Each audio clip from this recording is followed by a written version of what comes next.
Terima kasih Tuan Yang Di-Pertua atas kesempatan beri ruang membahaskan ucapan belanjawan Menteri Kewangan Jumaat yang lalu.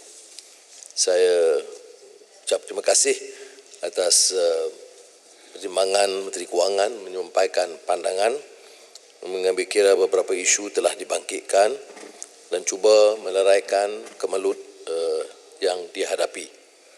Tapi sebelum itu, izinkan saya menyebut tentang apa yang diluahkan oleh ahli yang berhormat, tapi cara yang Di-Pertua mengulas saya kira kurang tepat kerana kita bila kita bangkitkan yang Di-Pertua tidak langsung bermaksud untuk mempertikai Kementerian Kesihatan atau Ketua Pengarah.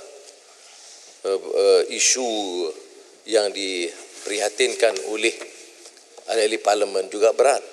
Mereka mahu ruang seperti biasa, kelonggaran seperti biasa. Jadi tidak bermakna apa yang diputuskan oleh Kementerian Kesihatan sudah tamat sampai tidak boleh dibahaskan. Ini pun satu-satu sikap yang saya rasa kurang bijak kerana semua peraturan kita lakukan selama ini mengambil kira pandangan-pandangan. Tapi seperti mana kita tahu juga, pandangan-pandangan Kementerian Kesihatan juga dipertikai oleh ramai juga pakar-pakar yang lain. Jadi beri ruang. Janganlah sampai dianggap satu pandangan daripada MKN, Kementerian Kesihatan itu muktamad sampai tak boleh dibahaskan. Kalau gitu tak perlu ada parlimen. Baik. Menteri Kewangan mententangkan belanjawan dalam konteks negara dan kerajaan yang belum begitu stabil dan telah mendapati masalah bila Kebawah Duli Yang Maha Mulia Raja-Raja Melayu menolak rencana mereka jalan pintas untuk menggunakan kuasa secara rakus mengisytiharkan darurat. Dan kenyataan Kebawah Duli Yang Maha Mulia Raja-Raja Melayu itu agak tegas, ya. Bukan saja menolak darurat, tapi menolak langkah yang boleh menjurus ke arah penyalahgunaan kuasa dan mengesahkan rasuah. Saya harap bukan saja ahli-ahli yang berhormat, semuanya harus teliti kenyataan itu.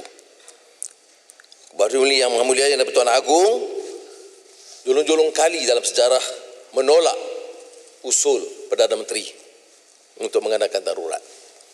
Dan ini ada juga yang dipertikai oleh tokoh bersatu yang juga merupakan speaker yang Di-Pertua Dewan Negara yang saya kira sangat kurang wajar kerana kedudukan Di-Pertua Dewan Negara itu harus lebih mulia dan tidak boleh digunakan untuk mempertikai keputusan dan titah Kebawah Duli Yang Maha Mulia Yang Di-Pertuan Agong. Saya harap pihak yang bertanggungjawab dapat meneliti masalah ini dan jangan menyiasat mengikut darjat seperti mana yang banyak berlaku sekarang ini. Yang dibangkitkan juga adalah titah tuanku untuk mengajak ahli-ahli parlimen memberikan kerjasama untuk meluluskan belanjawan. Tapi semangat inilah semangat muafakat, semangat perundingan. Sebab itu rakan-rakan dari parti PH juga dan saya percaya juga rakan-rakan dari lain-lain parti telah mengemukakan pandangan-pandangan mereka.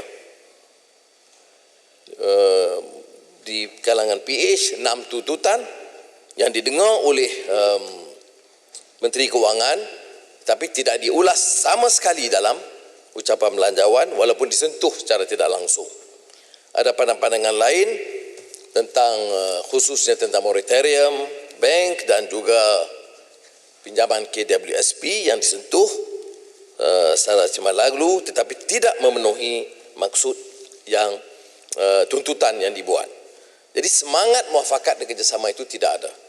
Jadi walaupun kita cenderung untuk meluluskan kerana kita tidak mahu tolak ansur soal emolument, gaji pekerja, nasib frontliners, itu tidak berbangkit. Sama ada kita luluskan atau tidak meluluskan belanjawan ini, kita akan pastikan bahawa ada rencana segera untuk memastikan ia tidak membebankan rakyat, khususnya pegawai-pegawai kerajaan, pejabat awam dan juga frontliners. Tapi saya tekankan di sini, saya tidak mahu ada andaian mudah. Ya, keadaan sekarang berbeda. Kerajaan dan Menteri Kewangan dan Perdana Menteri tahu bahawa belum ada penentuan dan kepastian belanjawan dalam bentuk sekarang kalau tidak dipinda untuk membela nasib rakyat yang kita yakini seperti mana kita tuntut, belum pasti belanjawan ini boleh dimoduskan dengan cara mudah. Jadi saya menyeru dan menggesa dengan tegas supaya Menteri Kewangan meneliti semula usaha menangani masalah COVID-19 dari segi belanjawan, penekanan aspek kesihatan dan lonjakan ekonomi yang disebut. Saya mulakan dengan beberapa angka unjuran yang dibuat oleh Menteri Kewangan dalam belanjawan 2021, tinjauan ekonomi 2021 pada kadar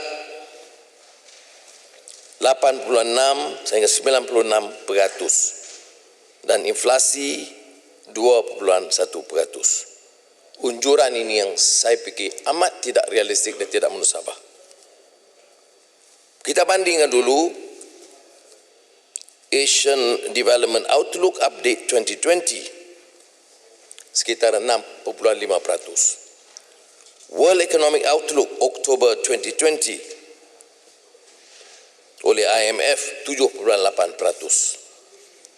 World Bank East Asia and Pacific Economic Update Oktober 2020 oleh World Bank Group, low case 4.4, baseline 6.3, puratanya 5.35, 5.35%. Bank Negara Malaysia dalam prestasi ekonomi suku kedua tahun 2020, 5.5 sehingga 8%. Now, dari mana Menteri Kewangan dapat unjuran yang begitu hebat dan tinggi ini?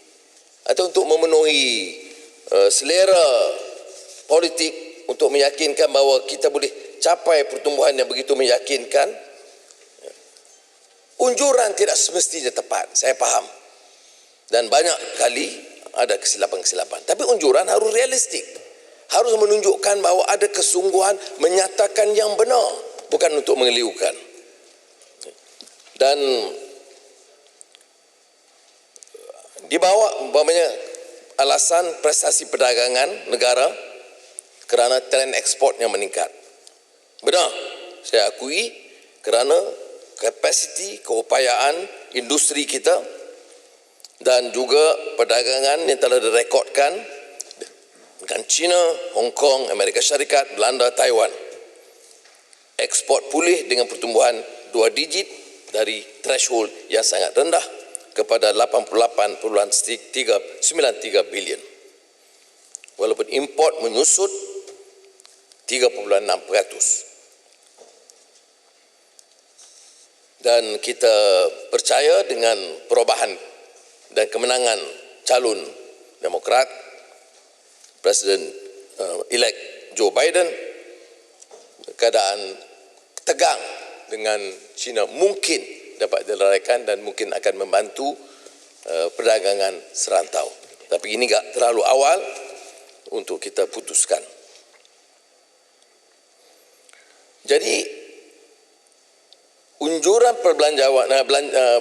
pertumbuhan ini juga dan belanjawan juga terkait dengan keupayaan kita, bukan saja kita, rantau dan dunia menangani pandemik COVID-19. Dan juga keupayaan kita memperolehi vaksin COVID-19. Bukan saja perolehi, tapi keberkesanan vaksin itu yang belum menentu. Ini saya akan sentuh kemudian umpamanya disebut Menteri berkenaan kata sudah dapat 3 bilion, tidak ada dalam rekod kementerian. Tidak ada dalam belanjawan 3 bilion, saya tidak tahu dari mana. Apakah nak disorokkan supaya tak nampak defisit?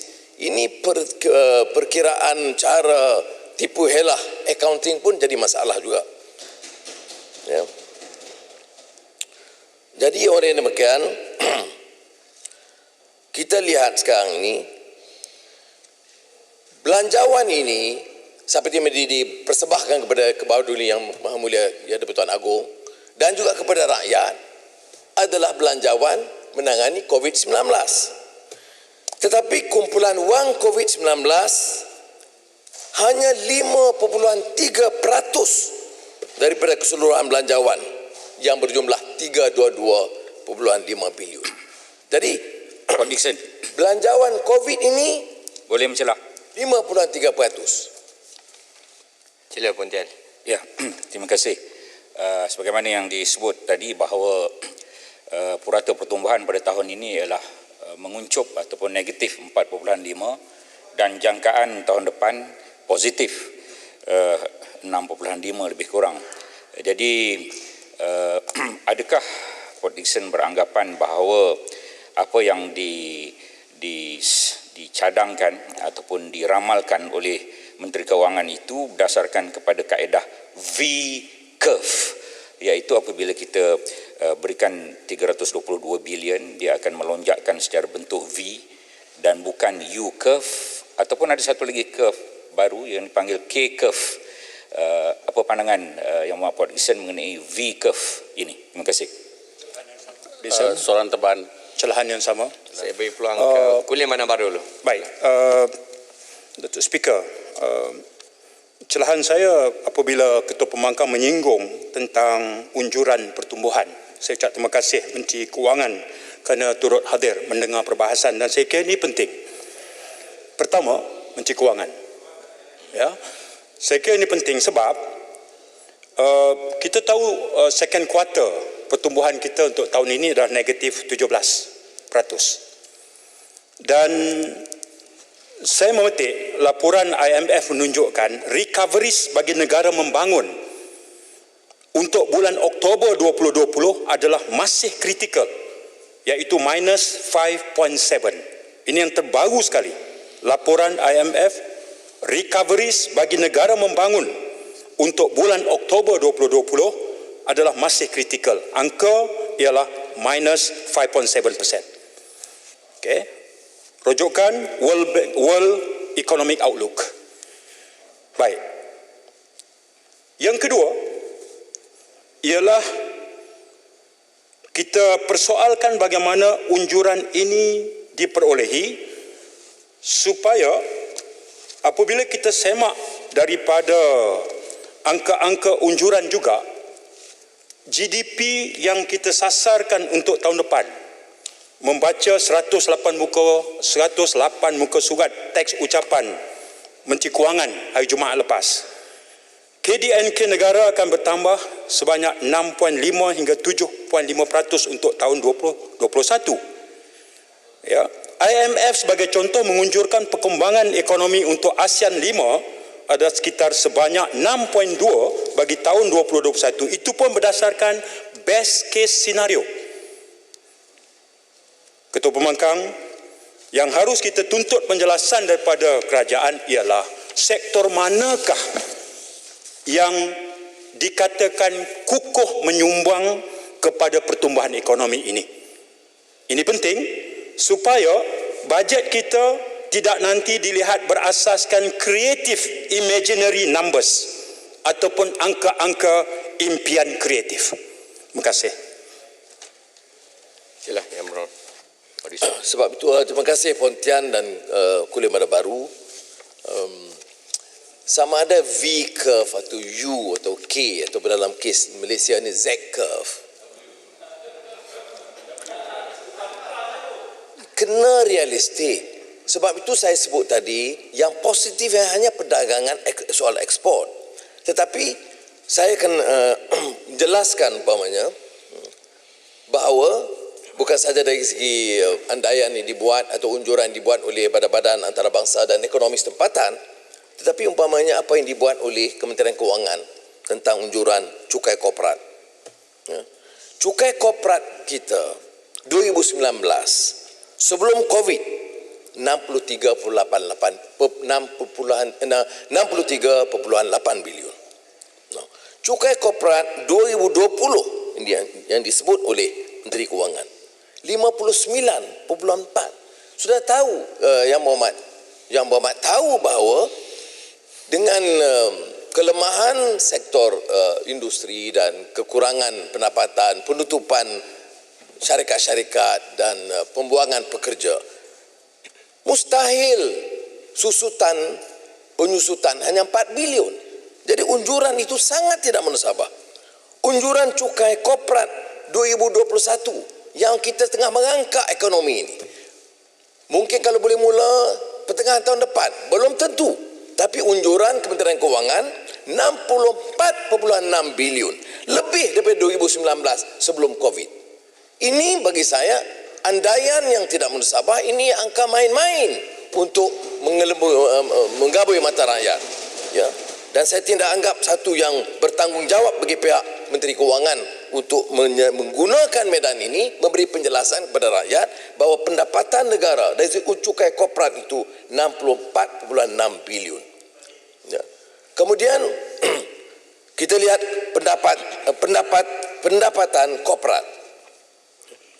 Kita tahu juga bahawa pengucupan, kerugian dan juga permasalahan dihadapi oleh syarikat-syarikat. Bursa saham KLCI 30 syarikat 7 bilion pada suku kedua 2020 menguncup 74% di antara suku ke satu suku, 49.1% berdasarkan tahun demi tahun. Maknanya kerugian pengucupan itu 49.1%. Ya, dari bersumber Malaysian Reserve 4 September pendapatan korporat untuk dipulihkan pada suku ketiga. Ya. Untuk memudahkan, saya ada cat-cat ni kalau bantu speaker sikit. Ni, kalau begini, macam mana pendapatan kita melonjak? Dari mana boleh melonjak kalau pengucupan pendapatan? Ya. Jadi oleh demikian, kalaupun corporate earnings kita mungkin meningkat untuk suku ketiga, dia tidak boleh mencapai jumlah yang diunjurkan oleh Kementerian Kewangan. Jadi oleh demikian, berdasar dua perkiraan ini saja tidak musabah. Saya sambung lagi umpamanya. Daripada Corporate Income Tax Collection, ya, SITA, ini tak kira IKS. Kerana SME ini mengalami permasalahan yang sangat besar dan semua kajian membuktikan keadaan sedemikian. Ya. Tetapi yang disebut pendapatan daripada cukai korporat dan cukai pendapatan di antara 40 hingga 45 bilion itu telah melebihi unjuran yang munasabah sekitar 20 bilion. Jadi ini menunjukkan di dalam angka pendapatan agak tinggi untuk menunjukkan supaya kita tidak mengalami defisit. Padahal kita dah sebut dalam keadaan mengalami COVID ini, kita tidak sangat tekankan soal defisit. Kerajaan boleh tangguh, terpaksa hadapi masalah defisit. Tak payah nak cuba kelirukan dan gabui mata rakyat kata kita dapat kawal defisit dengan membuat suatu hujah yang salah dan tidak benar mengenai unjuran pendapatan seperti mana yang saya buktikan tadi. Kita ambil umpamanya pendapatan individu, cukai pendapatan, income tax. Kerajaan jangka untuk dapat kutip 42.4 bilion tahun 2021, 35.9 bilion tahun 2020. Maknanya meningkat 6 bilion kepada 38.68 bilion berbanding kutipan tahun 2018 berjumlah 32.6 bilion. Tetapi kita kena ingat, pada masa itu diberi amnesti oleh Menteri Kewangan yang lalu Jadi pendapatan one off itu tidak boleh memberikan gambaran bahawa ada lonjakan.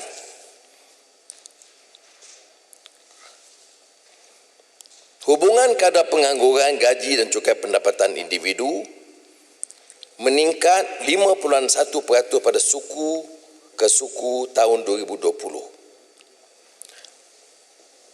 Pada masa yang sama kita tahu bahawa selain daripada pembuangan pekerja, pertumbuhan gaji yang negatif bagi pekerja dalam sektor swasta.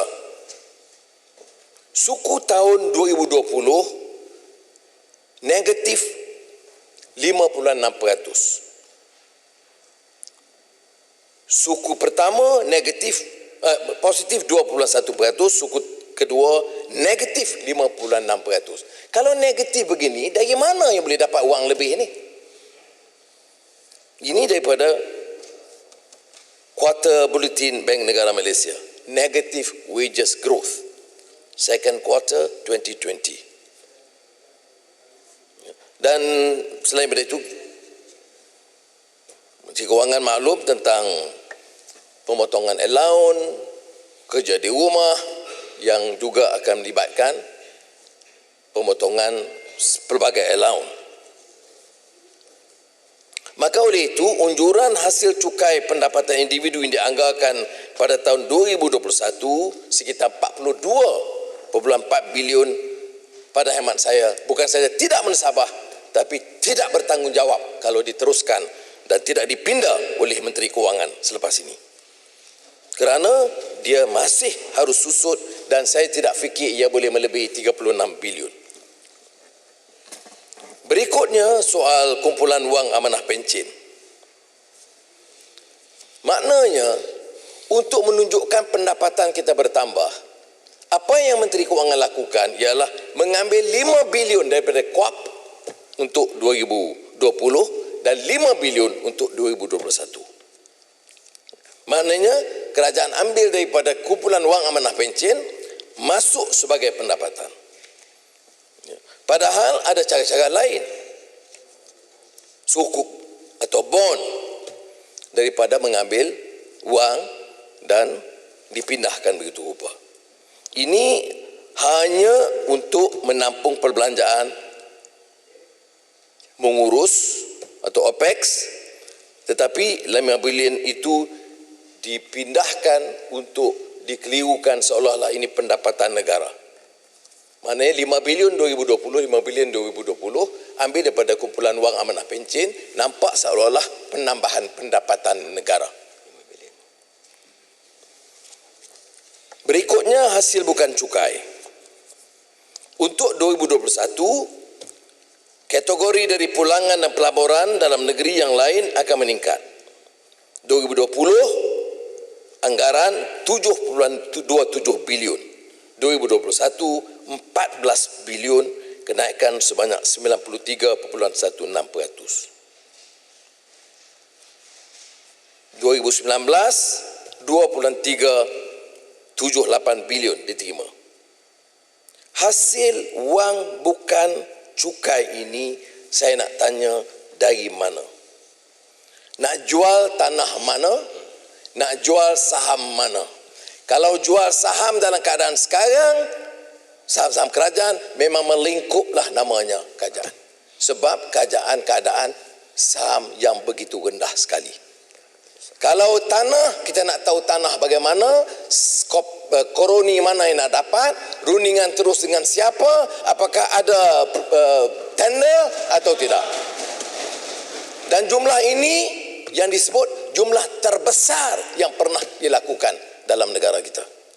Jumlah yang nak diperolehi sebegitu tinggi dan tidak ada penjelasan dari mana. Plus bilion dari mana? Nak jual apa? Nak dapat dari mana? Siapa nak bagi? Ini tidak dijelaskan. Ya. Jadi kalau dijelaskan dan sebagainya, kita nak tahu mesti ada ketelusan, mesti ada tender, jangan ada bentuk penipuan dan juga kepentingan beberapa syarikat ataupun kroni untuk mendapat hasil daripada usaha yang disebut tadi pendapatan. Oleh demikian, anggaran hasil negara bagi belanjawan 2021 ini dari cukai korporat, cukai pendapatan, ambil wang amanah pencen, jual aset, perlu penjelasan terang daripada Menteri Kewangan. Unjuran sebenarnya pada hemat saya tidak boleh melebihi 198 bilion berbanding 236.9 bilion dia yang diunjukkan oleh kerajaan. Saya harap rakan-rakan daripada ahli berhormat sebelah sini dan sebelah sana dapat bersama meneliti semula angka-angka ini. Ini kalau ikut COVID-19 budget, meminjam kata-kata Geoffrey Williams dan Nur Muhammad Tajrid, an ordinary budget for extraordinary times. Ya. Bagi saya bukan saja ordinary, misleading budget menghadapi masalah yang extraordinary. Apa extraordinary-nya ya? Ditekankan berulang kali COVID. Jadi banyak rakyat fikir ini terpaksa kita kena tolong bagi 500 ini, 300 ini. Seolah-olah begitu extraordinary-nya ya. Tetapi jangan lupa kumpulan wang COVID-19 ini masih merupakan jumlah kecil 17 daripada keseluruhannya.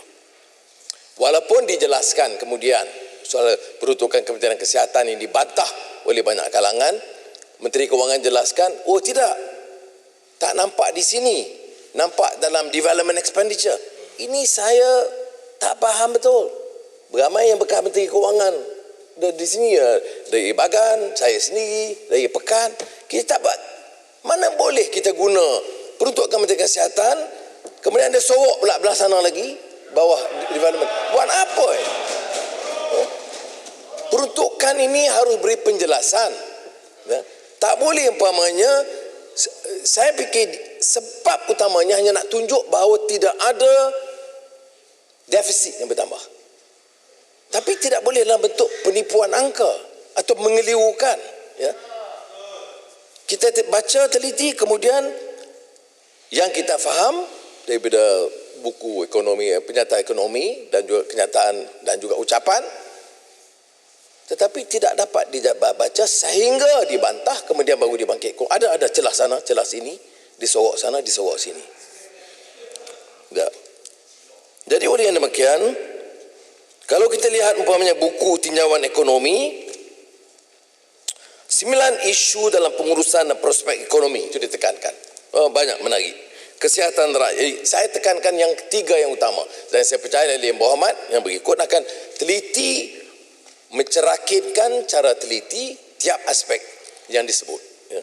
Tapi yang saya nak tekankan, di antara 3 yang terkait ialah pertama kesihatan rakyat, kedua jaminan bekalan makanan yang tidak mencukupi, dan ketiga peluang pekerjaan terhad. Ya. Maka saya mulakan tentunya kalau dalam soal kesihatan dengan Kementerian Kesihatan, dan saya ambil kesempatan ini untuk menyatakan penghargaan. Ya. Kita hargai Kementerian Kesihatan, ketua pengarah, frontliners, ialah dengan memastikan kita juga urus dengan baik. Jangan kita suruh frontliners bekerja baik dan kita duk kira kontrak di kementerian tu. Ya, ini yang pernah berlaku. Kita minta orang korban bagilah RM300, RM500, dia bersenang hati, tapi tumpuan kita ini berapa boleh untung dari kontrak yang kita luluskan. Ini kerja begini mesti dihentikan. Kementerian Kewangan mesti pastikan proses tender yang lebih telus, harga yang lebih patut. Saya tekankan umpamanya dimasukkan dalam peruntukan Kementerian Kesihatan penambahan 1.3 bilion ringgit tahun ini, tahun depan berbanding peruntukan sebelumnya. Ya. Tetapi kita juga tahu peruntukan peruntukan untuk vaksin 3 bilion yang saya sebutkan tadi itu tak dimasukkan. Kerana penambahan itu hanya 1.3 bilion, tidak termasuk. Saya teliti tengok, masuk tidak ada. Menteri Kewangan kata ada. Dari mana ini? Dari mana sumber 3 bilion? Kemudian Menteri Mosti dah seronok dah. Tweet hari-hari kita dapat 3 bilion. Dari mana 3 bilion ini? Tak ada sebut. Jadi oleh demikian saya nak jika kita tahu bahawa keperluan dan kita sokong kalau betul ada keupayaan kita dapat vaksin suku pertama, terus kedua kita siapkan peruntukan dengan jangkaan akan perolehi vaksin, tidak ada sebab mengapa kita harus bantah. Tetapi kita tidak boleh sebut umpamanya 3 bilion, tapi 3 bilion itu atas angin. Sebagai contoh. Jadi ini saya bimbang kerana dia nampak macam manipulation figures bajet. Dan ini tidak boleh diizinkan. Dalam keadaan sekarang COVID-19, peruntukan tak tambah, peruntukan yang harus ada tidak ada, dan kemudian kita tambah peruntukan lain dalam pembangunan yang akan saya sentuh. Yang kedua, Kementerian Pertanian dan Industri Makanan. Dia susut 158 juta. Ya. Menteri Kewangan sebut kita bagi bantuan subsidi harga padi. Tepuk belaka. Yang tepuk tak tahu bahawa peruntukan subsidi padi itu dikurangkan. Ya. Berbanding tahun 2020 berkurang 50 juta ringgit. Penanam padi ini kategori rakyat miskin. Kedah, Kelantan, Terengganu sampai Sabah, Sarawak. Tetapi subsidi padi dikurangkan dan menjejaskan kedudukan ratusan ribu keluarga penanam padi, majoriti Melayu, Bumi-Putra dan B40. Ya. Dan padahal kita tekankan ini sebagai keutamaan, tapi kita kurangkan. Ini sebagai saya contoh. Ya. Belanjawan 2021 juga dana bagi LKIM berkurangan 37.6 juta berbanding tahun sebelumnya, iaitu 100.6 132 juta. Jadi oleh demikian untuk 2021, jadi kurang 37.6 juta. Apa yang dilakukan oleh Menteri Kewangan ialah kurang daripada LKIM, kemudian ambil lebihan itu dan bagi kepada nelayan. Ini bagi saya satu yang mengelirukan dan coba you tarik daripada LKIM. LKIM itu tanggungjawab dia membantu menyediakan prasarana dan kemudahan membantu nelayan. Dan kalau apa yang berlaku penurunan sebanyak 35.19% ini akan memberi kesan kepada nelayan. Jadi nelayan bila dengar ucapan belanjawan nampak gembira dapat RM300, sebenarnya dipotong daripada peruntukan dia yang sebelumnya. Kementerian Sumber Manusia peningkatan 0.7% berbanding atau ketimbang tahun sebelumnya. Ya. Padahal kalau dilihat kumpulan wang COVID-19, subsidi upah yang diumumkan hanya bagi tempoh 3 bulan dengan 1.5 bilion ringgit diperuntukkan bagi menampung 900,000 pekerja.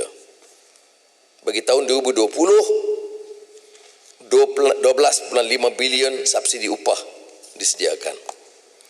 Now, subsidi upah yang dilanjutkan 6 hingga 9 bulan itu saya setuju. Tetapi kita kena ingat bahawa 53% yang disebut jumlahnya ialah 820,000 penganggur pada Mei 2020 yang di antara yang tertinggi yang pernah kita catat. Jadi apakah jumlah ini dan pendekatan begini boleh menyelesaikan masalah yang berlanjutan. Kalau setakat ini kita lihat sehingga akhir tahun belum ada kesan pemulihan yang sebenarnya. Ya. Berdasarkan Jabatan Perangkaan Malaysia 2020 siri 8, 26.3% daripada jumlah 15.3 juta tenaga kerja di Malaysia yang terlibat dalam industri ekonomi gig atau 4 juta pekerja Malaysia yang dikategorikan sebagai freelancer atau pekerja bebas. Ya. Kalau statistik tenaga buruh di Malaysia Ogos 2020, Jabatan Perangkaan, kadar pengangguran kekal pada 4.7% 2020, maknanya 741.6 ribu. MIR on unemployment, pengangguran, maknanya anggap stabil keadaan begitu, dan dengan prihatin penjana dan package stimulus dan moratorium bank harus kekal dalam keadaan yang sama, tetapi masih membimbangkan kerana mungkin mencecah sehingga 4.5%. Jadi oleh demikian menangani masalah pengangguran bukan saja dengan retraining seperti yang ditekankan oleh Kementerian Sumber Manusia, tapi ialah kerana memberikan jumlah bantuan yang mencukupi supaya mereka boleh survive dalam keadaan sukar sekarang. Kementerian Dalam Negeri penyusutan 75 juta, padahal ditugaskan kepada pihak polis dan pihak keselamatan tugas yang lebih, tapi penyusutan 75 juta, dan mereka ini termasuk yang disebut barisan hadapan, polis, warden penjara, kaki tangan beruniform yang lain. Jadi kita minta supaya ini dapat diteliti semula dan tidak mengutamakan projek-projek mega, kerana yang ditekankan projek mega itu lebih daripada yang diwar-warkan. Ya. Kalau dalam propaganda ini semua simpati dengan frontliners, sampai frontliners semua simpati. Tapi kalau ikut dari segi unjuran perbelanjaan untuk kemudahan mereka, kesihatan, topeng dan sebagainya, tidak setimpal dengan apa yang diumumkan. Pak Dickson. Sila, Lembah Pantai. Terima kasih. Silakan. Ringkas saja. Pak Dickson sebut tentang frontliners yang bukan sahaja dari kalangan KKM tetapi juga anggota polis, warden penjara dan petugas. Dan Yang Berhormat Pak Dickson menyebut tentang propaganda.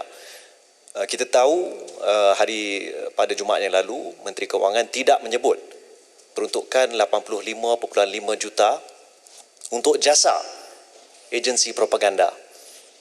Jadi adakah Yang Berhormat Pak Dickson bersetuju sekiranya kita pindah dan kita batalkan 85.5 juta untuk jasa ini dan kita berikan seluruhnya kepada frontliners yang bukan daripada KKM? Apa pandangan Yang Berhormat Pak Dickson? Pak Dickson, jawab baru nak tambah sikit. Terima kasih Datuk Speaker, terima kasih kepada Pak Dickson. Saya nak menyusuli apa yang Lembah Pantai sampaikan, dan pada masa yang sama saya dengar penerangan daripada Ketua Pembangkang tadi bagaimana peruntukan itu disorok dan sebagainya. Umum ada peruntukan 3 bilion untuk vaksin, khabar satu dunia, tapi bila semak bajet tiada. Tetapi juga seperti yang disebut oleh Lembah Pantai tadi, bajet yang terang-terang untuk propaganda tu tak disorok. Dia masukkan 85 juta ringgit. Contoh satu lagi, kalau Pak Dickson boleh tengok di bawah KPKT ada penggerak komuniti tempatan. Kita tahu bahawa NGO ini rapat dengan parti politik, masuk berjuta-juta. Jadi bila dimasuk propaganda ini dalam keadaan kita mahukan bajet ini untuk rakyat. Kita mahu supaya kerajaan ini membantu frontliners. Tetapi masalahnya yang kita nampak yang patut dibuat tidak dibuat, yang tak patut dibuat dia buat secara terbuka. Mohon pandangan Pak Dickson. Sila Pak Dickson. Terima kasih Lembah Pantai, jawab baru. Memang jasa itu akan dimasukkan kemudian, dan juga KPKT 8.6 juta. Tapi yang ini saya simpati dengan Menteri Kewangan. Sebab dia bukan orang politik. Orang masukkan jadi dia Menteri Kewangan, tulis je. Tapi saya nak beritahu Menteri Kewangan, bila begini jadi macam ni, dibuka, yang kena jawab Menteri Kewangan. Ya. Jadi sebagai sahabat ni simpati, batalkan je lah. Mana boleh, ya. Tapi saya akan sentuh bukan itu. Ini saya nak sentuh sedikit tentang Perintah Perkawalan Pergerakan dan PKPB ni. Kalau tanya tadi macam speaker, dia dibagi gambaran seolah satu fatwa daripada Kementerian Kesihatan, kita jangan bahas lagi. Tak betul. Semua ini ada hujah dia, ada pakar kesihatan yang pertikai. Umpamanya Selangor, ya, buat PKPB. Kerajaan negeri Selangor tak tahu pun. Satu. Keduanya, Ulu Selangor, Kasabak Berkenan tak kena mengena. Dia nak satu negeri ni sebab apa? Dan dia jejaskan kegiatan ekonomi. Ya. Jadi oleh demikian, sementara kita harus kawal dan jaga soal kesihatan. Ini bagi macam ini semua ni untuk di parlimen. Saya sampai tak boleh sebelah langsung Kota Raja, jauh tak dengar. Tapi tentu ada arahan baru keluar. Jadi yang ini buat apa ni? Ya. Jadi hal-hal sedemikian boleh kita bahaskan. Ya. Saya nak minta supaya walaupun kita terima baik, ya, pengorbanan, kerja dan sebagainya, kita tak pertikai. Tetapi di semua negara, perbahasan di antara keperluan lockdown yang tamat atau selektif, itu semua dibahaskan. Ya, di antara kepentingan mengawal kesihatan yang menjadi diutamakan dan juga kepentingan jaga kehidupan mereka. Ya. Tak sama. Orang yang ada pendapatan gaji menteri, dia tak tahu. Orang yang hilang pekerjaan kerana sekatan ini, itu masalah mereka itu serius. Jadi oleh mereka pertimbangan di antara kesihatan dan juga ekonomi dan pekerjaan basic itu harus ada. Puan Laluan, Pak Dixon. Sila, Setiawangsa. Sekejap saja. Setiawangsa nak tanya pandangan Pak Dixon. Bukan kita dua-dua bukan pakar kesihatan, tetapi daripada segi public policy, cara kita kira kes COVID yang ada di dalam negara ini tidak mengambil kira kepadatan penduduk. Dan bila kita MKN misalnya mengumumkan PKPB hampir seluruh negara, ada pakar-pakar perubatan yang mempertikaikan kerana sebenarnya mungkin Sabah atau Labuan dari segi kepadatan yang perlu PKPB atau malah PKP, tetapi negeri-negeri lain sepatutnya tidak di lockdown sepenuhnya. Sila, Pak Dixon. Setuju, itu yang saya tekankan, ya. Umpamanya 7 kes satu negeri terus PKPB, ya. Atau apakah nak ditekankan hanya satu kawasan, dan enforcement yang keras. Saya tidak pertikai. Kalau kita nak pastikan penguatkuasaan yang tegas, kita sokong. Tak pernah kita petikai tindakan tentera atau polis atau pasukan keselamatan dalam mengawal. Tetapi itu pun kena jaga juga. Kadang-kadang untuk VVIP terlepas, untuk yang di bawah kena terung. Itu masalah juga. Ya. Jadi orang tak yakin kita. Jadi orang tak yakin apakah sungguh-sungguh pelaksanaan mereka, satu. Keduanya, apakah perlu sampai begini berlarutan. Jadi sebab itu saya minta supaya dalam ini dia mesti open data, dan data tidak tahu. Pak Dixon boleh celah sikit. Saya nak tekankan nanti. Mesti ada ketelusan, kita kena tahu ada 7 kes di Selangor umpamanya di Petaling Jaya. Di mana? Ya. Dan apa kebenarannya? Jadi bila ada open data dan maklumat yang telus, orang lebih yakin. Sekarang ini lebih ramai orang yang mula pertikai. Ni apa dia ni? Mengapa sampai berlarutan, dan kesungguhan mereka untuk sedikit PKPB. Sedikit PKPB. Lagi kerajaan tu lemah, lagi banyak PKPB. Sampai darurat terus. Jadi ini masalah dia. Ya. Tak boleh darurat, PKP. Kalau betul masalahnya, bagi contoh dan teliti, orang boleh terima. Saya pun tidak mau pertikai. Ini kerana soal keselamatan dan kesihatan harus diutamakan. Tapi jangan digunakan ini sehingga orang mula pertikai kesahihan. Terima kasih. Pak Dixon. Saya nak minta Pak Dixon dengan pandangan Pak Dixon bahawa di dalam Dewan ni kita nampak bahawa kita telah belanja banyak untuk adakan alat-alat separation di antara satu sama lain. Tetapi kalau kita ikut mereka buat sanitasi pada pagi saja dan juga di dalam perkara itu kalau pagi dibuat sanitasi, pasal apa kita tidak boleh berhentikan pada pukul 1, sanitize Dewan ni lagi untuk 2 jam, kita boleh mula pukul 3 sampai pukul 6. Pasal apa kita tidak boleh lakukan? Sebab kita tak payahlah dengar sangat kepada pengarah kesihatan juga. Ini Dewan ni rakyat kita ini yang wakil-wakil kita dipilih oleh rakyat untuk buat hujah di dalam parlimen. So saya minta kalau boleh Pak Dixon, bolehkah kita buat satu kendaian bahawa kita kena lihat keadaan semula lagi? Sila Pak Dixon. Celahan Pak Dixon. Pak Dixon singgung pasal pelaksanaan PKB. Itu satu pengumuman dasar. Tapi pelanggarannya itu berlaku secara terpilih. Ya. Kita baca lumat hadam, kita baca hadis Nabi. Kalau Fatimah anakku mencuri sekalipun, nescaya akan aku potong tangan. Begitulah.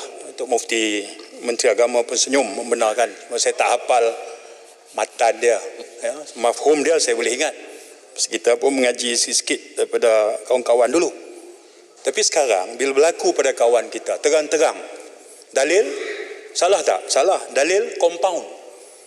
Rakyat penjara, denda. Kenapa compound? Sah berlaku kesalahan. Serah polis siasat. Polis siasat bagi pada AG. AG bagi pada polis, polis pada AG, AG pada polis, lah terlepas. Kemudian kita bagi dalil membenarkan pula. Hud-hud lah. Borang tak bagilah. Langkah terpuji pasal tak pakai lah. Segala macam. Jangan underestimate, never underestimate the wisdom of the people. Ya. PKB rakyat patuh. Tapi bila orang besar melakukan pelanggaran, bukan sekadar kita tak tegur, kita lepaskan, bahkan kita sokong lagi. Yang ini dalam celahan saya, sama ada Pak Dixon tak payah ulas, setuju tak? Terima kasih. Pak Dixon celahan. Pak Dixon celahan. Boleh celahan sikit? Terima kasih. Kalau langat, kalau baru saya ulas ini dulu. Okay. Sebenarnya kalau hadis itu, ya, kalau kita baca dan teliti, dan saya percaya kawan-kawan ahli yang bawa bukan Islam harus tahu, ya, Nabi Muhammad SAW itu memulakan dengan memberi kebandingan bahawa di zaman dulu malapetaka kerana orang-orang besar melakukan kesilapan dan dimaafkan dan didera orang kecil. Barulah dia sambung, wallahi kalau Fatimah binti Muhammad mencuri, aku hukum potong tangannya. Itu menunjukkan bahawa dalam menegakkan hukum itu tidak boleh pilih darjat kerana rusak pemerintahan terdahulu kerana pilih darjat. Jadi mudah-mudahan dengan pengajaran ini kita akan tahu bahawa rosak kerajaan anak sekarang kerana pilih darjat dan ada perubahan yang akan disegerakan. Tadi Sila Kuantan. Terima kasih Tuan Ditua dan Yang Berhormat Pak Dixon. Saya ingin meminta pandangan Yang Berhormat Pak Dixon berkenaan dengan PKPB yang baru diumumkan di seluruh negara, melainkan 3 negeri iaitu Kelantan, Perlis dan juga Pahang. Apa yang berlaku yang bawa Pak Dixon, semua sekolah ditutup walaupun di negeri-negeri yang bukan PKPB. Di Pahang tak ada kes, ibu bapa terpaksa bekerja, tetapi anak-anak tiba-tiba diberi hanya 1 hari notis, mereka sekolah tutup. Seluruh Pahang pening kepala. Tuan Yang Ditua minta penjelasan, apa pandangan Yang Berhormat Pak Dixon? Terima kasih Kuantan, sila Pak Dixon. Terima kasih Kuantan. Saya faham seperti mana Menteri Pertahanan yang menjelaskan tiap hari berdasarkan tentunya keputusan MKN dan Kementerian Kesihatan. Sebab itu kita minta supaya diteliti dan dihalusi. Ya, jangan dibebankan begitu rupa. Ya, susah kita nak pertahankan keputusan yang mendadak begini dan macam sekolah ditutup begitu dalam tempoh 1 hari, kemudian kita sebut sebelum ini tentang online lah, tentang walaupun konektiviti tak ada, kemudahan komputer tidak ada, jadi kenyataan-kenyataan menteri itu hanya memudahkan, tetapi pelaksanaannya itu sangat hambar. Jadi itu tentang PKP, boleh saya sambung? Boleh saya mencelah sikit saja berkaitan pendidikan. Sila Sempang Renggam. Terima kasih Tuan Dipertua. Terima kasih Pak Dickson kerana berikan laluan celahan. Saya ingin mencadangkan supaya bagi pihak Kementerian Pendidikan Malaysia yang diterajui oleh YB Menteri Kanan Senator untuk membentuk satu jawatan kuasa bersama dengan pihak ahli parlimen daripada pelbagai parti ini untuk membantu beliau dalam isu-isu pendidikan sewaktu pandemik dan selepas pandemik. Kerana isu pendidikan merupakan isu bersama. Ia merupakan kepentingan negara dan kepentingan rakyat dan akan menjamin kelangsungan masa depan negara itu sendiri. Jadi ini cadangan saya, minta pandangan Pak Dickson. Terima kasih. Simpang Renggam boleh jadi penasihat utama kerana lebih bijak menangani masalah pendidikan ni. Lebih prihatin, tahu kalau bercakap soal online, tahu komputer ada tidak, konektiviti ada tidak, sekolah tutup, apa kesan ibu bapa, apa kesan dalam mutu pendidikan masa depan. Tapi kalau saya setujulah kalau boleh diadakan perundingan dengan semua pihak. Baik. Sekarang ini Kementerian Komunikasi dan Multimedia, ini soal jasa. Ya. Itulah saya sebut tadi Menteri Kewangan jadi mangsa orang politik. Nah, bagilah hujah apa karut pun orang tak boleh terima dah. Ya. Orang susah. You cakap simpati frontliners. You bagi RM300 kat nelayan. You potong, you bagi subsidi padi. Tetapi untuk kroni politik kita, untuk meneruskan propaganda kotor mereka, 81 juta diberikan. Ya, saya minta ini, ya, Menteri Kewangan batalkan peruntukan ini, juga kepada KPKT tetap penggerak komuniti. Penggerak komuniti dari mana? One off grant. One off grant 8.6 juta untuk kesenangan kelompok Menteri Wanita, Menteri KPKT ini. Mana boleh? Menteri Kewangan kena jaga integriti dan credibility. Jangan pakai masukkan saja tuntutan-tuntutan mereka one off ke two off, saya tak kira. Orang sebelah nak tanya. Kota Raja. Ya, Muhammad Potsen, Ketua Pembangkang. Saya kurang bersetuju dengan Podisen. Bukankah 80 juta ini perlu untuk membuat propaganda? Lihat kerajaan kami, tanpa Podisen, tanpa DAP kami berjaya membina kerajaan ketuanan Melayu.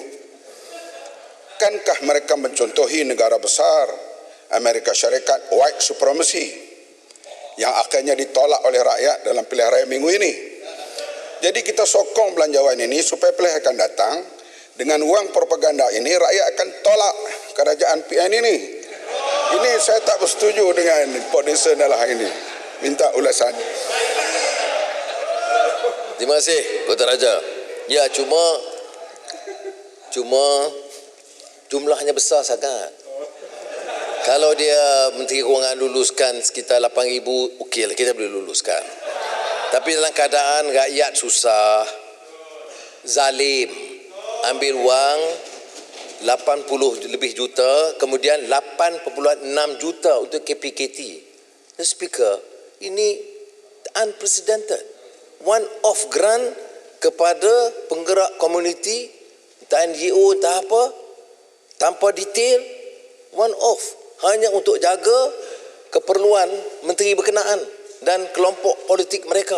Dan kemudian guna pula propaganda, sembah kepada raja-raja, sembah bentang kepada rakyat dan kepada ahli parlimen, ini belanjawan COVID-19. Ya. Saya tidak mau panjangkan isu itu kerana saya percaya rakan-rakan akan kemukakan. Kemudian ini pencarum KWSP keluar simpanan akaun 1 sebanyak RM500 sebulan untuk tempoh 12 bulan. Perdana Menteri sebut dia kalau ikut dia pun tak setuju, tapi terpaksa kerana desakan rakyat. Maknanya Perdana Menteri pun tak faham peringkat awal bahawa rakyat itu pilih nak keluarkan daripada KWSP itu kerana keadaan terpaksa. Ya. Saya faham, kalau tanya saya awal, saya memang kurang setuju pada prinsipnya. Kerana KWSP itu adalah kan, sara masa depan. Tapi kalau keadaan dia terdesak, nak hidup susah, bagilah ke hak dia untuk keluarkan wang dia sendiri. Ya. Dan ini meringankan sedikit, walaupun jumlahnya kecil. Saya tidak fikir RM500 itu angka yang menusabah bagi 40. Dia tidak boleh hidup dengan RM500 sebulan. Ada 5-6 anak, walaupun 600,000 keluarga yang terjejas. Saya cadangkan supaya ini ditambah dan diberi kelonggaran, kerana sebenarnya jumlah ini membabitkan hanya RM4 bilion. Dan ini ada keupayaan. Mengapa kita bangkitkan soal KWSP? Kerana kegagalan kita membantu mereka. Dia tak ada pilihan. Ya. Dia dapat prihatin dan sebagainya. Tak boleh nak hidup. Oleh demikian, terpaksa ambil wang daripada KWSP. Saya minta supaya hal ini dijalankan di pinjaman yang harus ditangani oleh kerajaan, kerana ini akan bukan saja menyelesaikan masalah mereka sementara, tetapi juga akan dapat membantu mereka dalam menempuh hidup berikutnya. Jadi pembiayaan ini sama ada saya sebut tadi, sama ada melalui bond atau sukuk, boleh mengurangkan beban pencarum dan rakyat. Dan pinjaman yang dianggarkan adalah sekitar 3.6% dan hanya meningkatkan defisit sebanyak 0.23%. Pak Disen, perjalanan. Terima kasih, Pak Disen. Seperti mana yang telah pun diumumkan, setiap pencarum KWSP hanya layak mengeluarkan RM500 satu bulan. Tetapi sedar atau tidak, pekerja itu telah dipotong 11%, majikan 12%. Kalau seseorang pekerja itu bergaji RM3,000, dia telah dipotong hampir RM750. Persoalan hari ini ialah mengapa susah sangat nak bagi RM10,000 itu pada pekerja yang sedangkan mereka dalam kesengsaraan dalam COVID-19 ni. Dalam masa yang sama dengan ada Pak Disen, saya terpaksa menyinggung sebab tadi saya tak boleh masuk, saya nak terlampau beri tumpuan pada Pak Disen. Jangan pasal pekerja yang telah dibuang itu, yang termasuklah melindung hampir 2,200 orang. Dan saya tengok function daripada SIP itu, skim insurans pekerja, tak ditambah, tak diberikan bantuan untuk sementara. Dan saya tidak lihat bahawa kerajaan ini tidak ikhlas dalam memastikan bahawa penyelesaian terhadap pengangguran dan pembuangan kerja itu tidak dilaksanakan dalam masa malapetaka pada waktu ini. Saya nak cadangkan supaya dikaji semula, supaya disasarkan SIP itu, diberikan keutamaan dan dibantu pekerja-pekerja yang telah dibuang kerja yang dalam keadaan sarat pada waktu ini. Dan saya mohon Pak Disen menyetujui pandangan saya. Terima kasih. Terima kasih. Soal soal pertamanya KWSP saya telah tegaskan. Jangan kita anggap ini sebagai suatu tindakan hanya nak belas kesian kerana ada tuntutan orang ramai. Tidak. Kita tahu masalahnya itu real, kerajaan tidak dapat menampung, maka terpaksa dia cari dana dia sendiri, iaitu untuk mengambil daripada KWSP walaupun cara terbatas. Keduanya soal Malindo, saya percaya Menteri Sumber Manusia pun ada, kerana jawapan yang diberi oleh Menteri itu agak membimbangkan, kerana mereka anggap umumnya bahawa kurang penekanan dan simpati terhadap orang yang dibuang kerja, kerana selalunya kita itu favor kepada syarikat. Saya percaya kita harus beri ruang, Menteri harus dengar persatuan dan wakil-wakil pekerja dulu sebelum menemui syarikat, wakil syarikat. Dan kalau ada masalah, maka sama-sama mesti ada tanggung. Janganlah jadi macam keadaan sekarang di mana syarikat rugi, termasuk GLC yang bertua. Ada yang dibuang pekerja, ada yang dipotong allowance. Tetapi CEO gajinya masih juta-juta, tak ada langsung sedikit pun kesan pemotongan. Jadi dampak sangat bukan saja kesenjangan tapi kurang pertimbangan kemanusiaan di sini. Saya nak sentuh tentang belanja pembangunan. Belanja pembangunan biasanya termasuk 2020 50 bilion. Ya. Tetapi 2021 dia tambah jadi 71 bilion, peningkatan sebanyak 19. Kalau minta ambil contingency 2 bilion, itu saya tak apa, saya tak sentuh. Ya. Dan ini termasuklah yang besar pengangkutan, pelajaran dan latihan, pertahanan, kesihatan dan kependudukan. Saya nak tekankan di sini, selain daripada ongoing project, ya, termasuk Lebuh Raya Pen Borneo. Tapi kalau saya nak beranikan sedikit, Lebuh Raya Pen Borneo walaupun diteruskan, skillnya boleh dikurangkan supaya wang itu boleh diberikan kepada rakyat Sabah dan Sarawak untuk kesihatan, pendidikan, sara hidup, untuk menampung kesusahan mereka sekarang. Kita tidak batalkan, maksudnya kita boleh teruskan, tapi scale down supaya dapat kita bantu. Tetapi tumpuan kita dalam COVID-19, belanjawan COVID-19 ini mestilah tumpuan menyelesaikan masalah kesihatan dan pekerjaan rakyat. Jadi sebab itu saya kurang faham mengapa perbelanjaan pembangunan itu ditinggikan, dan saya cadangkan, ya, tambahan dia 50 campur 19. Saya cadangkan Menteri Kewangan 19 bilion tambahan pembangunan ini bukan dipotong, dipindahkan kepada kumpulan wang COVID-19. Jadi kita settle masalah pengangguran, masalah pekerjaan, masalah subsidi rakyat yang mendesak ini, dan bukan digunakan untuk, saya percaya 19 bilion ini mesti kontrak-kontrak baru, dan seperti biasa amalan-amalan bobrok itu mungkin diteruskan. Sebab itu saya tengok sangat minat nak tambah peruntukan pembangunan. Padahal dalam keadaan sekarang tumpuan kita COVID-19, bukan untuk pembangunan. Ya. Sebab itu dia terkait dengan isu tadbir urus yang baik, tolak ketirisan yang terus menjadi masalah sekarang ini. Ya. Soal moratorium bank ini, ya, saya percaya rakan-rakan banyak yang bangkitkan. Yang ini Kuala Selangor, Ancalah Production dengan izin. Sebelum moratorium bank, ya. Terima kasih Datuk Seri Speaker. Sebab moratorium bank ni Menteri Kewangan kena dengar kerana dia banker. Dan saya selalu tegur, dia mesti pro rakyat bukan pro bank. Ya, dalam nafas itu juga Production, ya, Kuala Selangor bangkitkan among the winners and the losers dalam bajet ini. Kita perhatikan winnersnya adalah builders. Perkara yang disebutkan oleh Production sebentar tadi yang bersabitan dengan Pon Borneo bukan saja Pon Borneo, Production. 15 bilion, ya, peruntukan di samping Pen Borneo Highway juga termasuk Gemas Johor Electrified Double Tracking, ya, rail project, dan juga di phase 1 of the Klang Valley Double Tracking project. Begitu juga rapid transit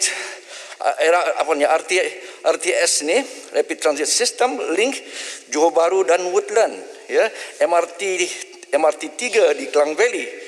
Jadi dan juga high speed rail project Production. Dengan kata lain, yang kita maksudkan dengan expansionary budget mesti kita tumpukan kepada perkara yang boleh membantu aliran tunai di SMEs, ya, di informal sectors, dan rakyat untuk spur job creation, bukan untuk expansionary budget dalam kata priming yang selalu dimaksudkan. Jadi di sini nampak ada sedikit lari tujuan asal tadi Production. Jadi saya minta perkara ini dibangkitkan seterusnya supaya expansionary budget mengembang ini bukan untuk sekadar for the big ticket item. Terima kasih Production. Terima kasih Speaker. Kalau saya tegaskan tadi bahawa projek mega itu tak payah diteruskan. Ya. selain daripada yang ongoing yang terpaksa ditekankan, termasuk PEN Borneo, itu pun mesti ambil kira keperluan segera yang mendesak rakyat Sabah dan Sarawak, kerana kalau kita lihat peruntukan, banyak kegelisahan yang dibangkitkan oleh Sabah dan Sarawak, kerana peruntukan itu tak setimpal dengan beban yang ditanggung oleh rakyat Sabah dan Sarawak, bukan saja dalam masalah kemiskinan tapi dalam menangani masalah COVID-19. Kita ambil contoh umpamanya tindakan yang Menteri Kewangan boleh lakukan, umpamanya dalam sektor pelancongan. Ya. Kita sekarang ini gunakan PKPB sekat. Ya. Padahal boleh buat secara yang terpilih. Ada negara umpamanya ambil pendekatan yang lebih terbuka, lebih proaktif. Ya. Galakkan pelabur utama datang. Dia buat COVID test di negeri dia 2 minggu atau 10 hari sebelum. Dia sampai di sini, buat COVID test satu kali lagi setelah 12 hari. Ya. Dan siap dalam 4-6 jam, 1 hari saja kuarantin. Dan dia boleh terus bekerja. Sekarang ini kita ikut standard format 12 hari. Siapa nak datang tunggu 2 minggu? Itu sebab kita harus ambil teliti. Pelancongan umpamanya. Saya ada bincang dengan sebuah negara Arab tentang pelancongan yang mencadangkan umpamanya. Dia boleh buat COVID test 12 hari sebelum dia datang. Travel di sini, kita buat sekali lagi COVID test. Maksudnya dalam 14 hari atau 10 hari, dia dah buat 2 kali COVID test dan benarkan dia jadi pelancong. Jadi hotel, syarikat, restoran, berjalan.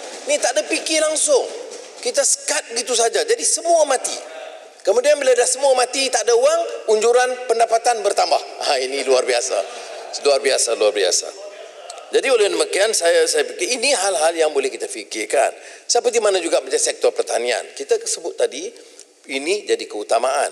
Bagaimana kita beri kelonggaran di sektor pertanian itu, walaupun ada PKPB, berikan mereka ruang untuk bekerja. Ya. Saya jumpa pekerja-pekerja, dia ada kebenaran buat pekerjaan, tapi bila nak melangkau banyak soalan, banyak surat yang akan menjejaskan soal pekerjaan. Jadi sementara kita harus kawal soal kesihatan, saya usulkan supaya kerajaan memantau dan boleh memberikan kelulusan supaya kegiatan ekonomi itu dapat diteruskan. Baik, soal tadi tentang moratorium. Lanjutan B40 3 bulan, mengurangkan kadar bayaran bulanan tempoh 6 bulan. Itu semua disebut dan saya terima kasih kepada Menteri Kewangan. Cuma ini sangat terbatas. Ya. Cuba Menteri Kewangan fikir dan teliti bagi pihak peminjam pula. Saya tahu ini agak sukar kan dia. Ya. Cuba fikir bagi pihak peminjam pula sedikit. Ya. Empathy. Kalau kita lihat umpamanya laporan Bank Negara Malaysia Financial Stability Review untuk separuh tahun kedua bagi tahun 2019. 17.6% jumlah hutang isi rumah di kalangan peminjam yang berpendapatan bawah RM3,000. Bank Negara dia tak bagi RM4,000, dia bagi RM3,000 ke bawah. Ya. Jumlah pinjaman B40 keseluruhannya ya, sekitar RM209 bilion, iaitu 1.4 juta penerima. Jadi lanjutan ini akan memberi kesan kepada 1.4 juta penerima moratorium. Ya, baik. Tetapi yang dikenakan ini hanya kadar faedah. Katalah 5%. Kata 5%, jumlah terlibat ini hanya RM2.6 bilion. Ya, itu pun bukan rugi bank, dia tangguh saja. Tangguh. Ya. Dia tak rugi. Bank ni tak reti rugi. Dia reti tangguh. Okey, Menteri kata tangguh. Jadi bayaran lambat, jadi supaya tidak impak besar pada kehidupan mereka. Ya. Baik. Cuba kita lihat keuntungan bank. Ya. Dia tangguh, dia tak ada beban dia lebih dari situ. Keuntungan bank ini sebelum cukai 2020. First quarter RM8.5 bilion. Second quarter RM8.3 bilion. Kalau untung untuk 2020 dianggar sekitar 30 bilion ringgit. Dan bank ini tak ada beban langsung. Apakah tak bolehkah dalam rencana kita supaya rencana dibuka balik? Sebab yang jadi menghadapi masalah negara kita ini, kita cakap B40, betul, saya setuju. Tapi sekarang M40 ini sudah bergelut seolah-olah dalam masa yang singkat, ya, banyak akan turun jadi B40. Kalaupun ni dia masih M40, tapi M40 yang masih bergelut dalam kehidupan. Jadi oleh demikian, saya minta perkara ini diberi penelitian kerana untung bank 2020 keseluruhannya masih 30 bilion ringgit satu. Keduanya, apakah tidak boleh umpamanya dia berikan sedikit pengurangan pemotongan kadar faedah bagi B40 itu? Untuk dalam keadaan orang susah, kena buang kerja, tak ada cukup makan, dan dia tak ada langsung susah. Jadi oleh demikian, pihak kita dalam pengurusan kerajaan ini harus juga memberi pertimbangan supaya moratorium ini diperluaskan, dan di samping itu mintalah supaya semua pihak, ya, jangan hanya golongan pendapatan rendah saja terbeban, biarlah semua pihak termasuk bank dikenakan sedikit tekanan, sedikit saja supaya boleh potong faedah sedikit supaya nasib peminjam B40 dan M40 di kategori yang rendah ini didapat kurangkan beban mereka dengan bank itu mengambillah sedikit kos tanggungan dan mengurangkan daripada 30 bilion sampailah 28 bilion untung cukuplah dalam keadaan susah. Ada harapan, ada kesan sama-sama susah dalam menghadapi masalah ini. Celahan, Pak Disan. Pak Disan, kebetulan tajuk ini antara yang kita singgung, kita bangkitkan semasa perjumpaan sebelum bajet bersama dengan Berhormat Menteri. Saya hampir pasti yang Berhormat Menteri akan mengulangi ketika menjawab nanti atas dua alasan. Yang pertama ialah kalau kita lanjutkan tempoh moratorium, masalah kepada bank ialah prinsipal aktiviti bank ni adalah memberi hutang, memberi pinjaman, sama ada pinjaman korporat atau pinjaman individu. Jadi kalau pinjaman tak dibayar balik sekarang atas nama moratorium, maka bank akan menghadapi masalah kecairan. Sedangkan itu core business dia. Ya, dan itu akan memberikan kesan kepada rating agensi, ya, rating bank, memberi kesan kepada komitmen bank kepada pemegang saham dan sebagainya. Itu penjelasan dia waktu itu. Yang kedua, apabila tempoh moratorium itu berakhir September, hujah Menteri Kewangan ialah ramai di kalangan yang peminjam itu membayar. Jadi yang bisingnya kita, dia kata, mereka bayar. Ya. Sudah tentu hujah kita adalah mereka yang bayar itu kerana bila tempoh itu tamat, pinjaman perumahan, pinjaman kenderaan mereka bayar. Dan kesan kepada mereka ialah mereka punya disposable income ataupun pendapatan boleh belanja menjadi berkurang kerana polisi ini tidak dilanjutkan. Itu hujah kita. Jadi saya percaya Yang Berhormat Menteri Kewangan bila menggulung nanti 25 hari bulan, dia akan mengulangi hujah yang sama. Seolah-olah kita di pihak sini sebenarnya bercakap bagi pihak rakyat. Sebenarnya rakyat dah pun bayar hutang apabila moratorium ditangguh. Dan masalah kepada bank adalah masalah kecairan tunai. Jadi bagaimana Pak Disan nak respon daripada jawapan ini? Pak Disan minta celahan sedikit susulan daripada yang dibangkitkan oleh Kulim Bandar Baru berkaitan dengan loan moratorium ini. Kita faham bahawa apa yang dimohon inilah menangguhkan bayaran balik. Tetapi jika dipaksa rakyat untuk membayar, mungkin kalau menteri mengatakan sebab ramai yang tak mohon, tapi kalau menteri turun tengok rakyat memilih untuk tidak mahu melayan karenah birokrasi, kena beratur panjang di luar bank dan sebagainya untuk melalui proses tersebut. Tetapi bila kita tangguhkan loan moratorium ni, maksudnya kita tangguhkan juga loan yang tidak mampu dibayar ataupun yang dipanggil non-performing loan. Yang mana bila sudah menjadi NPL sekalipun, kita nampak seolah-olah ini kerian kepada bank sebab rakyat tak mampu bayar. Tapi sebenarnya pemahaman saya, NPL ini pun pihak bank boleh jual pula kepada pengutip hutang. Akhirnya dalam soal loan ini, bank maksudnya memang tak akan menghadapi kerugian. Tak mampu bayar rumah, rumah kena lelong. Tak mampu bayar kereta, kereta kena tarik. Jadi yang sekarang yang kita mohon sangat, saya rasa di sebelah sana pun bersetuju, adalah supaya loan moratorium ini kita panjangkan untuk pastikan rakyat ada sedikit masa untuk memulihkan balik pendapatannya. Kalau komitmen sekarang ni betul, mereka tinggi. Katakanlah ada rumah, ada kereta. Tapi bila kereta kena tarik, rumah kena lelong, bebanan kewangan kepada rakyat itu jauh lebih tinggi daripada yang mereka terpaksa hadapi. Minta komen Pak Dixon. Terima kasih Kuala Bandar Baru dan juga Johor Bahru. Tapi seperti mana saya sebut, Perdana Menteri pun ada soal KWSP dan moratorium ini soal yang serius. Kalau mau kita pertimbangkan untuk luluskan belanjawan, hal-hal ini mesti diberikan perhatian utama. Kalau tidak, belanjawan tak dapat diluluskan. Baik. Ini jawapan Menteri Kewangan dalam siri perbincangan dulu. Itu jawapan biasa bank. Saya nak dengar jawapan Menteri Kewangan, bukan jawapan pengurus bank. Ya. Kerana saya dah sebut, angka yang disebut exposure, kalaupun dikatakan 5%, the maximum interest, itu hanya 2.6 bilion ringgit bayar lambat.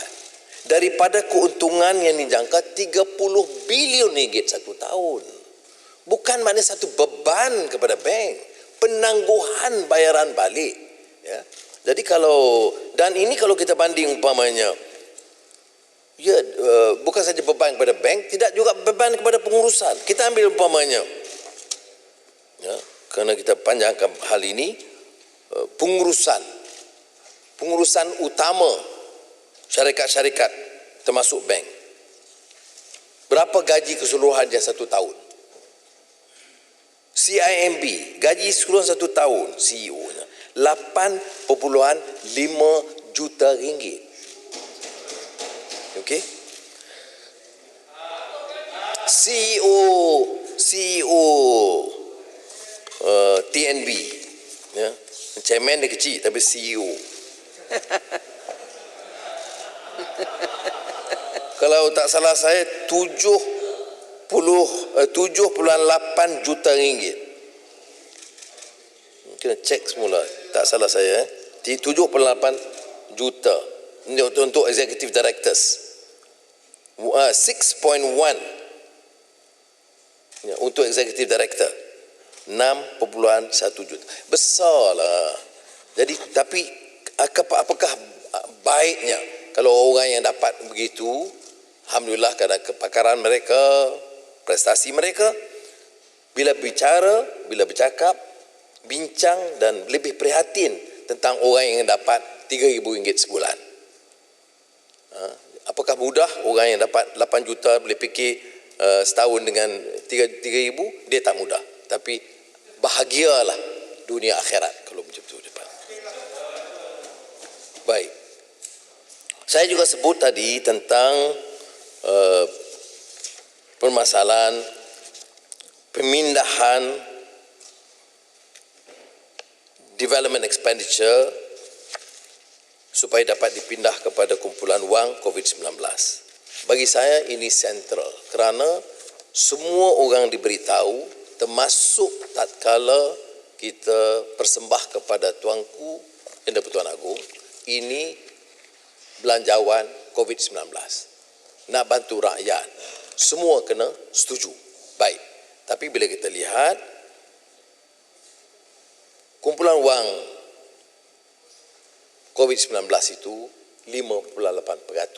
Sebab itu saya usulkan supaya 19 bilion yang dimasukkan kepada dana pembangunan itu mesti dipindahkan dan diperbetulkan supaya dapat menyelesaikan masalah pengangguran, bayaran untuk mereka yang lebih selesa, dan juga beberapa kegiatan kecil-kecilan termasuk pelancongan dan lain-lain, dan pendidikan, kemudahan digital, kemudahan komputer, kemudahan pendidikan online yang boleh betul-betul berikan juga hasil dari segi perniagaan dan pembelian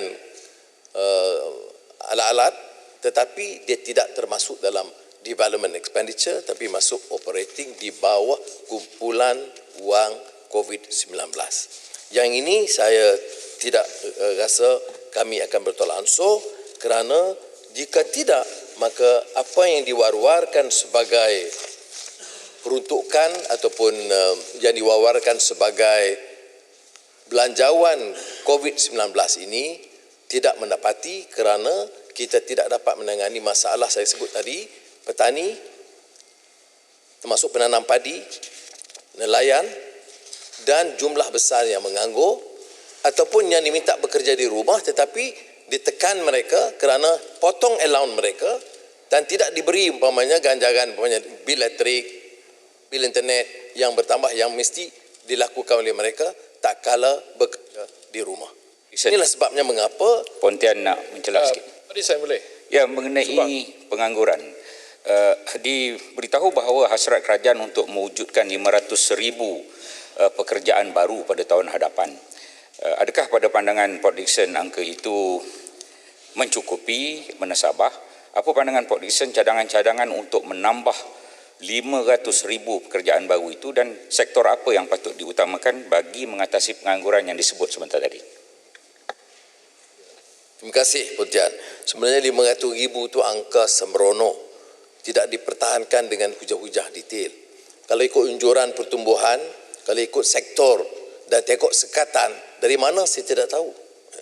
Mungkin sedikit daripada sektor pertanian, sedikit daripada top glove, tetapi yang lain untuk jangkaan peningkatan jumlah pekerjaan 500,000 itu mestilah dicerakin dengan teliti. Saya cadang umpamanya kelonggaran dari segi pelancongan domestik dan juga international dengan beberapa syarat yang sangat ketat. Kadang-kadang bila kita sebut begini, dia kata kita longgarkan soal kesihatan. Tak benar.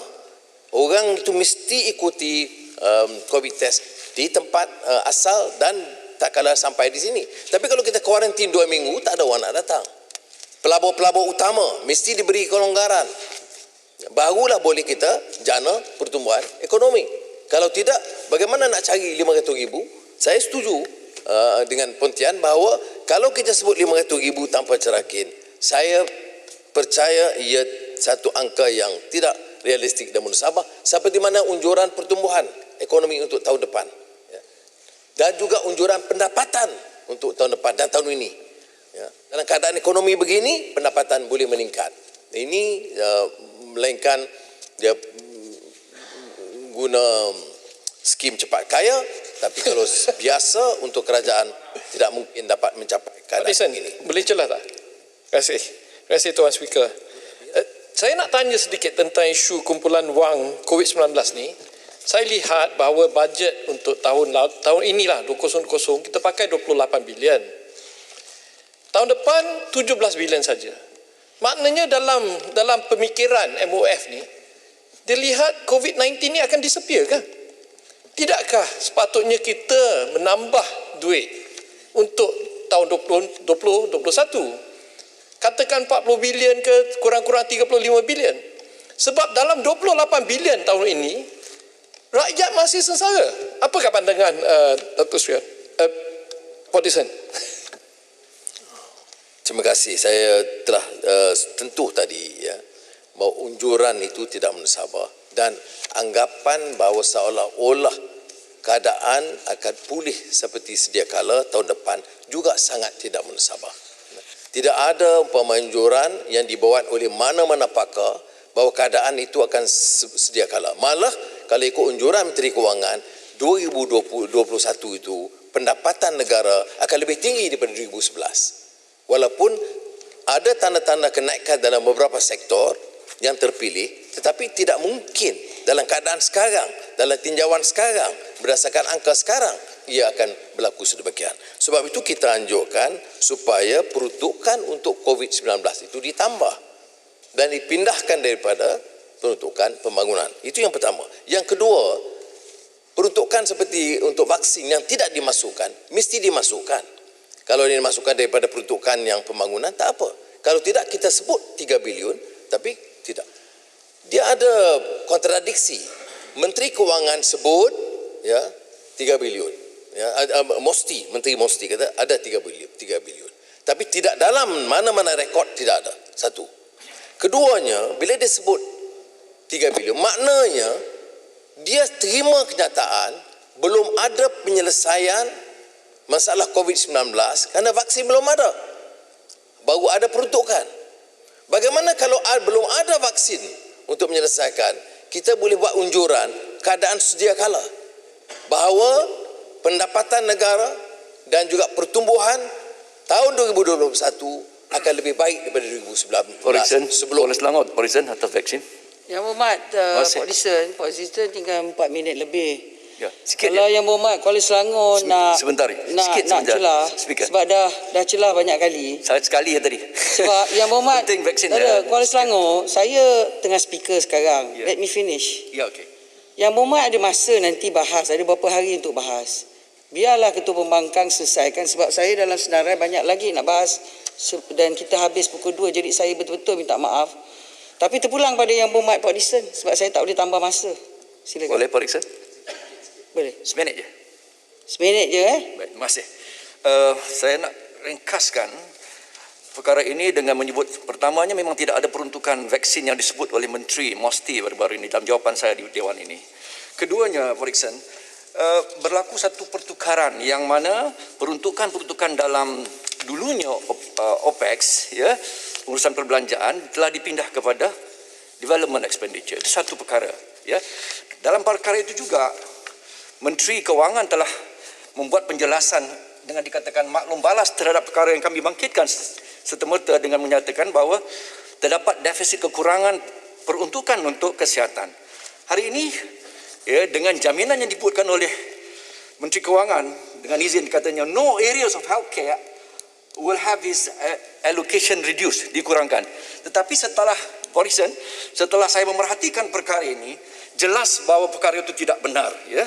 Dengan izin kalau boleh saya sebutkan, ya, apabila kita bandingkan peruntukan, nyata bahawa sejumlah 465 juta terkesan kepada perkara-perkara yang disifatkan sebagai services dalam kesihatan, termasuklah kardiotoraksik, kanser dan sebagainya. Dengan kata lain, non-COVID cases telah dikurangkan sebanyak 465 juta. Terima kasih Pak Dixon. Ini perkara yang Pak Dixon sentuh tadi, bukan saja COVID tetapi non-COVID cases perlu ditangani dengan lebih baik kerana ini adalah NCDC yang menjadikan punca utama kematian perawatan. Terima kasih. Terima kasih. Ini betul. Kalau Menteri Kewangan dengar hujah-hujah kita sebelum ini, dia akan faham bahawa bantahan kita bukan sekadar peruntukan COVID-19, tetapi juga beberapa penyakit yang berjangkit yang lain ataupun penyakit yang serius. Umpamanya kanser, peruntukan untuk kanser. Orang terpaksa tunggu 6 bulan untuk treatment. Ya, yang 6 bulan itu sebenarnya golongan miskin. Kalau golongan kaya, VVIP akan dapat treatment segera. Diabetik itu perkara yang serius, tapi bila peruntukan itu dikurangkan, sebahagiannya Menteri Kewangan jelaskan ia dipindahkan kepada development expenditure, yang saya tidak faham mengapa berlaku begitu. Tak ada rasional mengapa peruntukan itu dipindahkan. Tapi yang disebut oleh Kuala Selangor ialah peruntukan yang dikurangkan, terutama yang non-COVID. Maknanya kita ni mati dengan COVID juga, tak mati dengan yang lain ke? Tetapi bila penjelasan masalah ini, ya, penyakit-penyakit yang serius, ya, katakan kanser, diabetik, ini hal-hal yang menyentuh rakyat biasa dan beban kepada mereka dengan masalah dialisis, kidney dan sebagainya itu, kalau tak ditangani, beban itu serius dan dia mencecah ratus ribu orang yang di bawah kategori ini. Ahli yang berhormat tahu tiap kawasan parlimen kita terpaksa hadapi masalah ini. Kalau di hospital kemudahan tidak cukup, untuk dialisis tidak cukup, terpaksa kita beri bantuan. Jadi ini kalau tak dimanfaatkan untuk program kesihatan ini, saya fikir kita hadapi masalah yang serius. Saya tegaskan sekali lagi bahawa kita diminta untuk menyokong. Kita diminta menyokong dengan andaian ini belanjawan COVID-19. Maka pandangan saya ialah kita akan hanya menyokong kalau benar ia belanjawan COVID-19. Dalam keadaan sekarang terlalu banyak persoalan, mula dengan unjuran, kemudian peruntukan untuk COVID-19, dan ketiga soal pendapatan soal pemindahan wang dan peruntukan pembangunan yang bukan menjadi keutamaan itu dikedepankan. Maka saya usulkan supaya Menteri Kewangan teliti benar-benar dan mendengar hujah-hujah yang dibangkitkan oleh ahli yang berhormat yang lain supaya hal COVID-19 ini diberi keutamaan. Kita diberitahu, kita digesa, kita diminta dan dinasihat supaya menyokong belanjawan COVID-19 dan kita akan hanya menyokong belanjawan COVID-19 dan tidak yang lain. Terima kasih.